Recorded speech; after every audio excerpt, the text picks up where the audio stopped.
This is not advice. I'm not your advisor.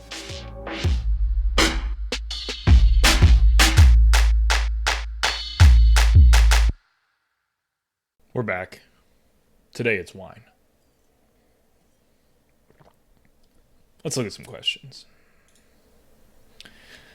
Doing online work as an independent contractor. Thought I'd pay taxes at the usual time. I guess you mean April of the next year. But apparently I'm supposed to be doing this quarterly. Yes. How do I figure this out? Well, I pay more now that the previous year is done.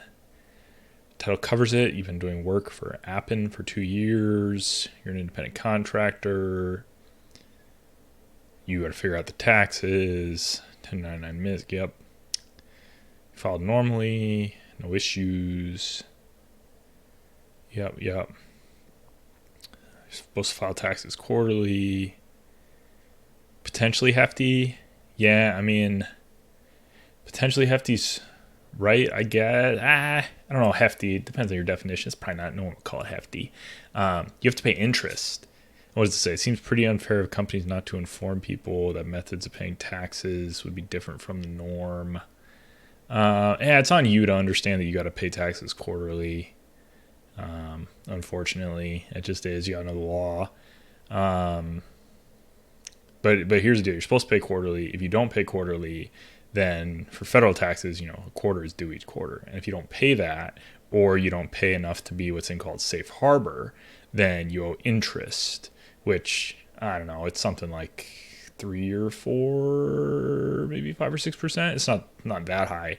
But you do end up owing money on what you should have paid faster. You can't keep the money for the whole year and then pay it all in April.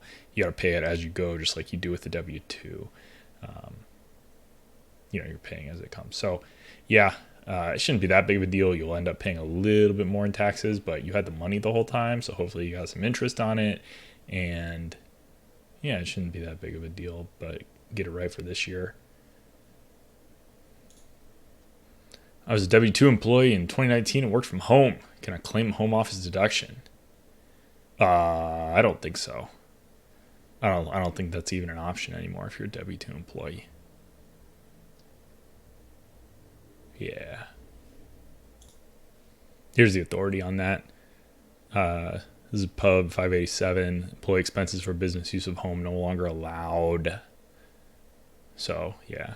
Plus, you're probably not itemizing anyway, so it probably wasn't going to do you any good. But, sorry, buddy.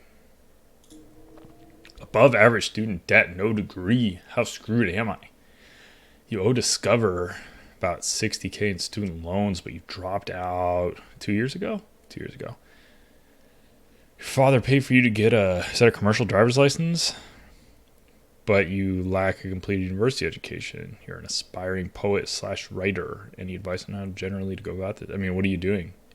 Do you have a job? Are you doing commercial driving? I mean, $60K in student loans is not that bad. There's a rule of thumb.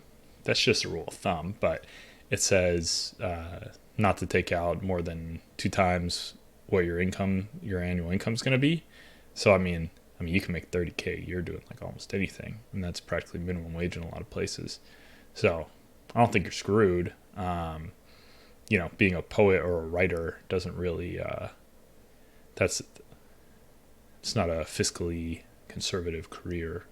So I'd probably get back on track, get rid of the loans, and then maybe follow your aspirations. But you should be fine. And $60K is not that bad. Start paying it down. Good luck.